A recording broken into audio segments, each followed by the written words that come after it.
J'ai un petit message pour mes chers frères et sœurs chrétiens qui font des vidéos TikTok ou Instagram, etc., qui parlent de Dieu.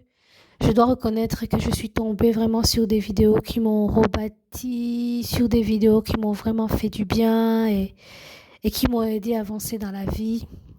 Mais il y a une autre catégorie dont je voudrais conseiller.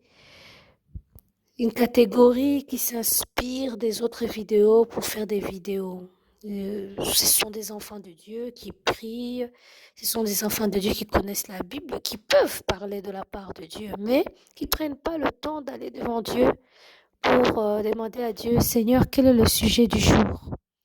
Qui s'amusent à aller regarder les profils des gens pour s'inspirer, pour faire des vidéos. C'est pas mauvais, hein, mais il faut toujours consulter le Saint-Esprit, c'est très important parce que c'est pas toujours pas quel- parce que quelque chose est bien qu'il faut le faire. Parfois, tu peux faire quelque chose qui est bien, mais comme ce n'est pas ce que le Saint-Esprit attend de toi, tu as péché. Je donne un exemple. Tu peux par exemple donner une pièce à un mendiant dans la rue, or que c'est la pièce qui lui manquait pour qu'il aille s'acheter sa dernière dose pour se suicider. Donc, donner au mendiant, c'est bien, mais il faut que tu le fasses avec conviction. Avant de sortir de chez toi, tu pries, tu demandes à Dieu, Seigneur, que toutes mes actions soient conduites par le Saint-Esprit. C'est la même chose pour les vidéos sur TikTok. C'est pas parce qu'un sujet a l'air juste qu'il faut en parler. Demande à Dieu, Seigneur, quel est le sujet du jour? Parce que tu vas peut-être voir la vie de quelqu'un faire une vidéo où il parle de ce que Dieu lui a mis à cœur et tu vas décourager la personne parce que tu veux absolument faire une vidéo pour contredire ou pour conseiller. Donc apprenons à aller demander à Dieu nos sujets de prière. C'est très très important.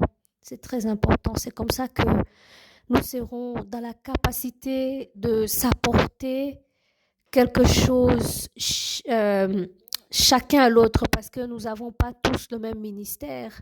Hein. David, lui, devait aller à la guerre, tandis que les Lévites, eux, ils devaient rester dans la présence de Dieu et servir Dieu dans le temple. Donc, il serait dommage que, que les Lévites aient,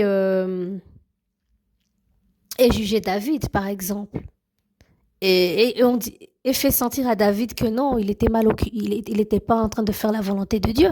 Or que David était en train de faire la volonté de Dieu. C'est pas tout le temps, oui, il a péché, mais quand il allait à la guerre, quand il allait conquérir des terres, c'est ce que Dieu attendait de lui. Ok? Merci.